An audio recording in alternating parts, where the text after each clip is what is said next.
Flames are 3-0 after a road win at Buffalo. Take us back a little bit to recap of that, and we'll talk about our Conference USA game at FIU.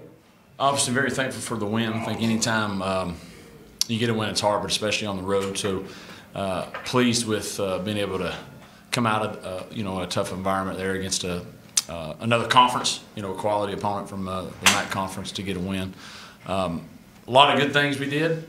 But you look back through it, there was a lot of things there we can definitely improve on. We got to learn how to play 4 quarters, consistently. That's our big thing this week, is just being consistent through 4 quarters. And but anytime you can win, it's a positive. Seems like we talk about Caden each week, but 6 touchdowns. He's getting a lot of notoriety this week after that performance Saturday.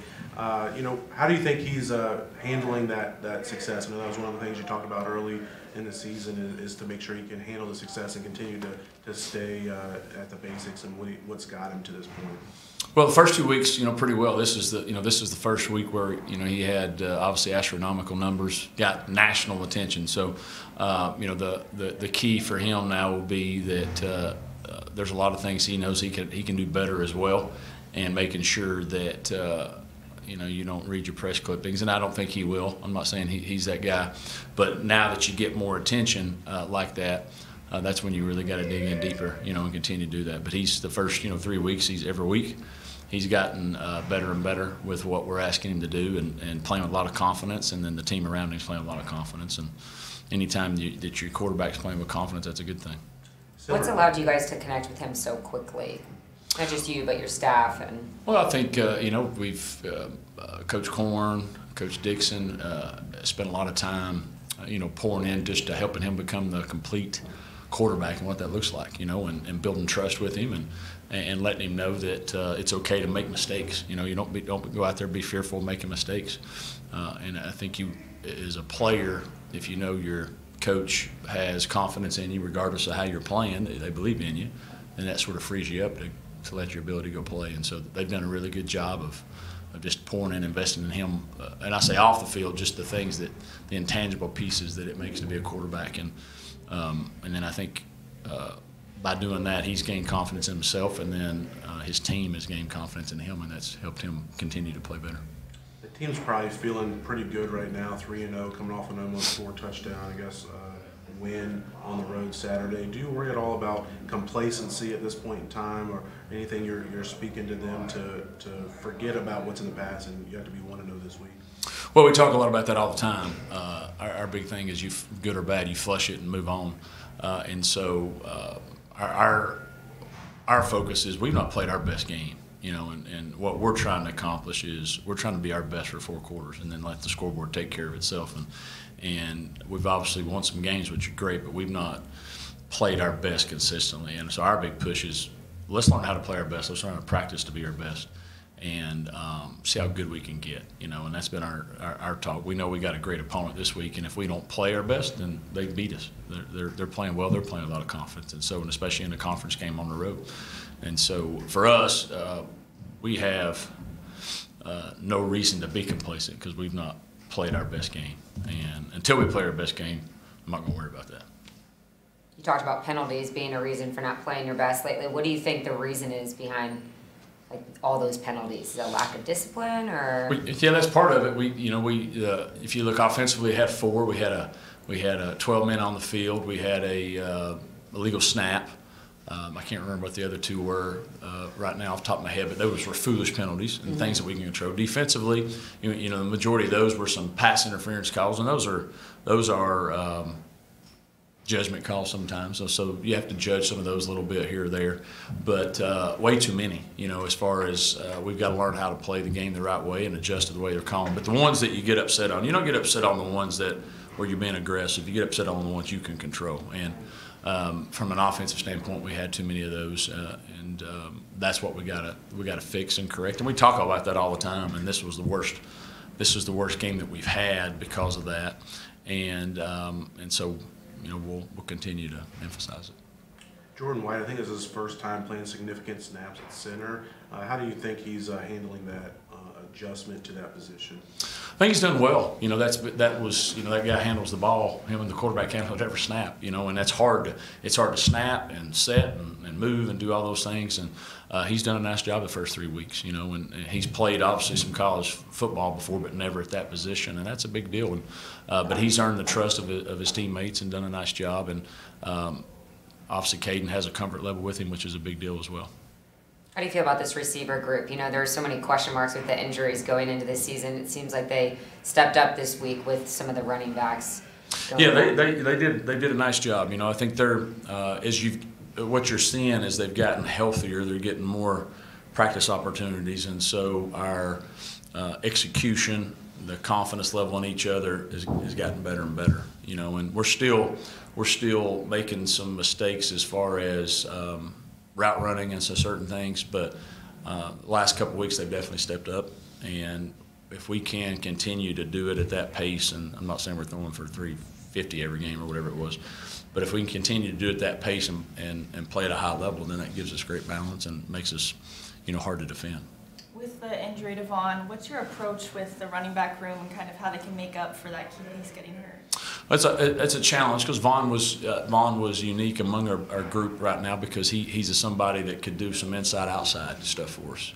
And so we've obviously got James Joyner, who you saw come in and did a nice job. Victor Venn played some. So those guys, as they've grown through fall camp and to now, they've got to step up their part. Obviously, you know about Cooley and Billy. But James and Vaughn really need to, not Vaughn, James and Victor need to really step up and take more ownership of what their role is, and as far as getting themselves ready to go and building that trust with coaches. And so they're going to have to obviously play more.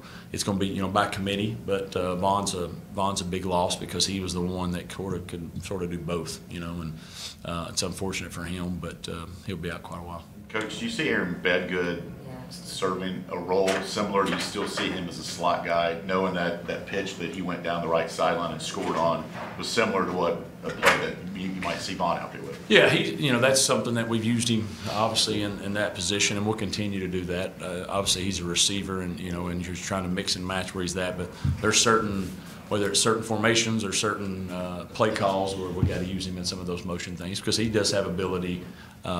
As you guys can see, he can get out there on the perimeter and make some things happen.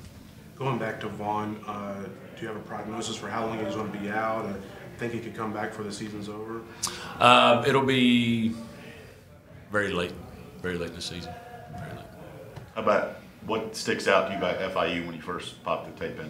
Well, one, just their overall team speed. They can run in all three phases. They'll be the most athletic team that we've seen at this point. They play, and then secondly, they're playing with unbelievable confidence. And everywhere they're playing, you can tell they're playing for each other, and with the athleticism they have and the confidence they're playing with, they're challenged, and they're not going to beat themselves. They're going to be where they're supposed to be. They're well coached in all three phases. So, our biggest challenge up to date. Coach McIntyre has obviously had some success previously, and seems like he's able to turn programs around pretty quickly. Mm-hmm. Looks like he's got it going good down there now. What have you seen from your vantage point that he's been able to do to have some success down there where they haven't had success in recent years? Well, I think what he's done is he's an excellent coach and a great person. I think what he's done is he's established the culture that he wants to have as far as those guys playing for each other, and you can see that. And he's letting them be themselves and play with confidence and the personalities they have down there. And I think what he's done more than anything is he's got just the right people. You can see in his 2 years there, the change they made from last year to this year, just in the video and the things, just the way they're playing, the confidence. So he's got them believing. And if you can believe, good things can happen. And so he's done a good job, and it'll be a tough place for us to play. Anytime you go on the road, it's tough, but especially in conference. I think we're homecoming down there as well. And so, we know we got to go play our best for that to be able to come out with a win. Coach, we're going to go to the computer there. Dave Walls, WSCT TV. Dave, go ahead. Thanks. Good morning, Coach. You're one of 4 FBS coaches in your first year who's undefeated, right up there with Coach Freeze and Coach Sanders. If you had to give yourself and your staff a little bit of a self-evaluation, can you talk about this first month of maybe what's gone right and what maybe you'd like to improve on as far as your performance? Well, I think our players are doing a really good job of playing for each other and buying into what we're trying to do. So, you know, they get the credit for going out there and winning. They're doing a nice job of that. And so I've been pleased that we're not beating ourselves for the most part. You know, we're creating a lot of turnovers. We're not turning the ball over. Exception of last week where we're having a lot of penalties. And so I think we're playing some disciplined football. And, you know, the biggest thing for us, Dave, going forward is we just have to learn as a group, as a team, just how to prepare consistently throughout the week so we can play consistently throughout a game for 4 quarters. If you look at our season, even though we've won those 3 games there, we've played you know, a half of football good probably consistently in all 3 phases. The rest of it's been sort of up and down. Offense might be playing good, defense down a little bit, then vice versa. And so that's our big improvement. But from where we started to where we are now, the players get all the credit for that and what they've been able to do and buy in with each other. How close is Kendi to being able to get back on the field? Close. We're hoping that you've seen this week is the hope if practice goes well for him that you know, he'll travel and be ready to play. If strength and conditioning doesn't work out, what are the chances that Chad Scott has a future as a Matador?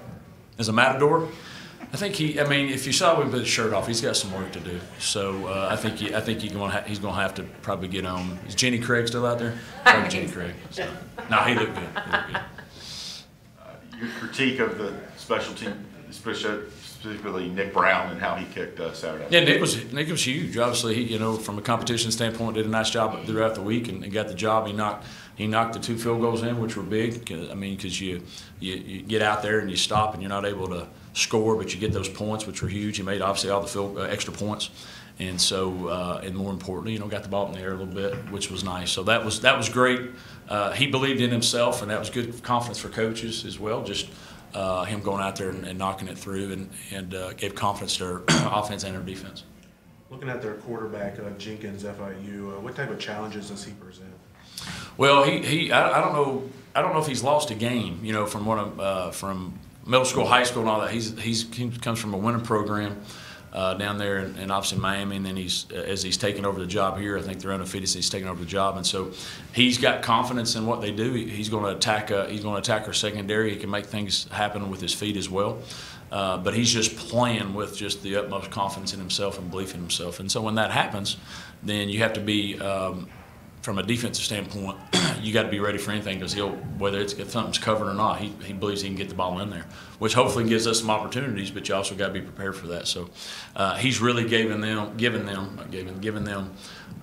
really a jolt of energy, and you can see that by how they're playing.